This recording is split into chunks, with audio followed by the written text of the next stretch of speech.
So it's been more than 4 months since the Nothing Phone 3a came out, and I'm sure you guys have questions. Is there any heating? How's the performance? How's the battery been holding up? Is the Essential Key any useful? Am I satisfied with the cameras? And have they gotten better with updates? Well, watch this video till the end to find out everything. Hey guys, I am Kshitij. You are watching Once Upon a Techie, and this is the long-term review of the Nothing Phone 3a.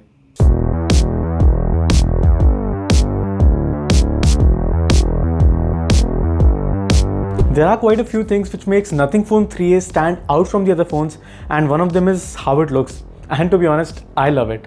It looks straight out of a sci-fi movie because of the transparent back and those signature glyph lights. More about it in the software section, but nothing is phasing them out. We have all seen their flagship Nothing Phone 3 with that glyph matrix, right?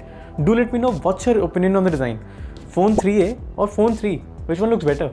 Anyway, the frame is made up of plastic, volume buttons are on the left side, and the right side has the lock key and the Essential Key, which I will talk about it in the software segment of the video. Interestingly, it comes with Panda Glass protection on the front and back, which is more prone to scratches than the Gorilla Glass 7i, and that's usually other brands' first preference. So I highly recommend you to put a transparent case. There is a screen protector already applied on the front, which is a good thing, but I felt nothing should have pre-applied it on the back too, so that people don't have to put a case on it. It only comes with IP64 rating, so it can only withstand splashes of water.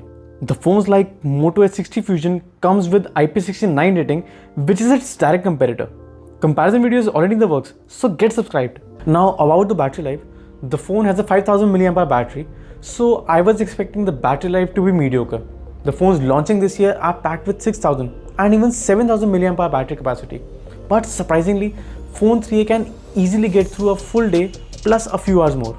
I have a lot of screenshots of the battery stats, and you can see that it is giving me around 7 to 8.5 hours of screen on time plus 20 to 22 hours of idle time. So it is lasting for around 28 to 30 hours on a single charge. It's still behind those 7000 mAh battery packed phones, but it's not bad at all. My usage is mostly watching videos on YouTube and Netflix, video calls on WhatsApp and Zoom, and sometimes live streaming cricket or Formula 1. And the inbuilt battery stat is buggy, so I use a third-party app to get some accurate results.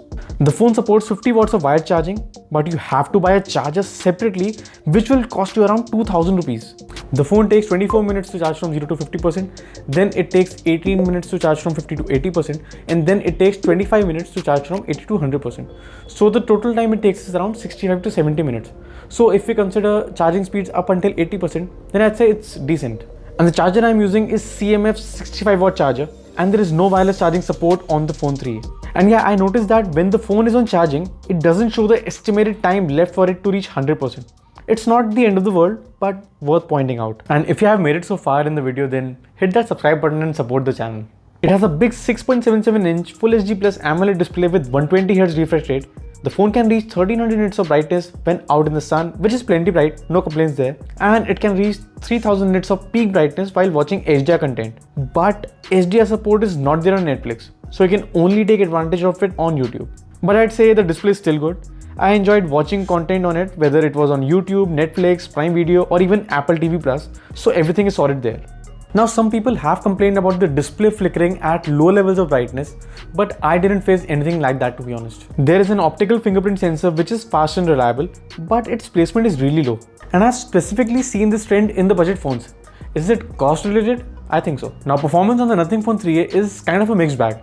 It comes with Snapdragon 7S Gen 3 processor and 8GB RAM along with 128GB or 256GB storage. There's also a 12GB variant, but that's not available in all the markets. Now, 7S Gen 3 is not a bad processor if you're doing daily tasks like making calls or watching videos on OTT platforms. You'll rarely notice any lag or stutter. In fact, the phone feels quite snappy while navigating through apps. But you can see the performance drop as soon as you start playing a game like Call of Duty or Asphalt for long duration. The recently launched OnePlus Nord C5 comes with Dimensity 8350 processor, which scores 80% more in AnTuTu benchmark, and it falls under the same price range. But the good thing is, there is no heating issue and no connectivity issue either. However, there is no SD card slot on the Phone 3a. The onboard storage is UFS 2.2 and the RAM type is LPDDR4X. This makes the app loading time slower, and this is something I am not okay with. This now brings me to the software, and before praising the Nothing OS, I want to bring your attention to a major problem, and that's over optimization. I noticed that it kills the apps running in the background quite often, especially if there are more than 3-4 apps, which should not happen. And they have done this so that the phone keeps running smoothly, but it becomes counterintuitive when you are multitasking. So it will take more time because the app will open again from scratch. But other than that, the software is really good. No bloatware or ads, and for a fairly young company, it's punching above its weight. It has ample customization settings like app cloning, lock screen widgets, which seem like a fan favorite. Then there's AI wallpaper generator, Nothing's home screen widgets, resizable icons and folders, and even a handy call recording widget that works well with WhatsApp, Zoom, or any other app for that matter. And Nothing promises 3 major Android updates and 6 years of security updates, which is better than most of the competition. I also like that haptic feedback on the phone. You don't usually get to see a good haptic motor at this price. So good job there, Nothing. As for the Glyph lights, I didn't use them much to be honest. They look cool, yeah, definitely. Grabs attention. It's a nice pirate trick. But in daily use, I don't think it's that useful. You can tell who messaged you or which app sent a notification, but there's no context. So I still had to pick up the phone anyway. Now about the essential key and the essential space. So here's the deal.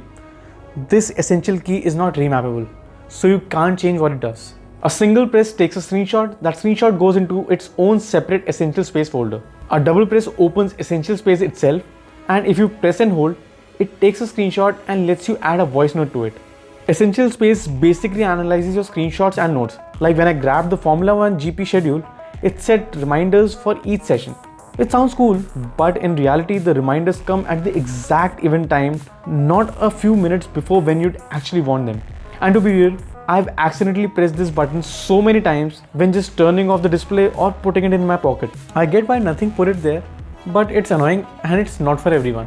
My dad would probably lose his mind. Also, there are rumors that Essential Space might become a paid feature down the line, and right now it really needs more features and flexibility to be genuinely useful. And if you have the Nothing Phone 3a, are you actually using the Essential Space, or do you mostly ignore it like I do? Let me know in the comments. And yes, software updates have been regular and they are fixing bugs. So credit where it's due. Now about the cameras, on the back you get 50 megapixel main camera with OIS, 50 megapixel 2x zoom camera, 8 megapixel ultra wide, and the front camera is a 32 megapixel shooter. In daylight, photos through the main camera come out sharp, detailed, and generally look great. But results are not always consistent. Sometimes you'll get different colors and dynamic range in back-to-back shots of the same scene. Portraits with the 2x telephoto camera can look good, but sometimes the colors are off, especially the skin tones. And the 8 megapixel ultra-wide camera is pretty much useless. Soft, washed out, and only there if you absolutely need a wide shot. And there's color shift between all the 3 lenses, as you can see. Low light performance is a hit or miss. Night mode helps a bit. Sometimes you can get a cool photo like this, but don't expect miracles. On the plus side, Nothing has pushed some updates that improved the processing, but the inconsistency is still there. Though I still think the main camera can get better with future updates, but who knows when that will actually happen. Video recording goes up to 4K 30 FPS with the main camera and has decent stabilization. However, telephoto and ultrawide are limited to 1080p 60 FPS and 30 FPS respectively. The front camera is fine for occasional selfies and video calls, nothing too special. Right now, the Nothing Phone 3a is available for 25,000 for 128GB version and 27,000 for 256GB. And there are always some bank offers and discounts, so keep an eye out. Affiliate links are in the description if you want to support the channel. At this price, you're looking at competition from Moto H60 Fusion and the newly launched OnePlus Nord CE5. Not saying they're better, but they're definitely worth checking out if you're shopping in this segment.